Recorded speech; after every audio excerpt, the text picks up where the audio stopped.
say that you've got a flight that you want to run between New York and Tokyo. It's a big flight. It's one of these giant planes, costs a whole bunch to do it. If you think about like, how do you schedule that flight by the various things that happen prior to it, and it has to be, all these other flights have to like kind of take off around it. You may be like, well, but we're also running a flight from New York to DC that we run every 3 hours. But if we have to like kind of schedule all the flights together, it's like, well, I guess we'll just have the Tokyo to New York flight every 3 hours too, because we can't easily decouple these two flights to have them run at different schedules.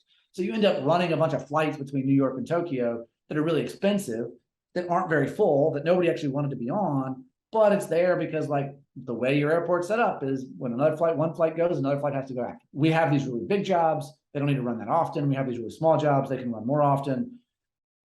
That way we're not sort of like just running them because that's when they happen in the DAG. And whenever we run the schedule, we have to run the full DAG.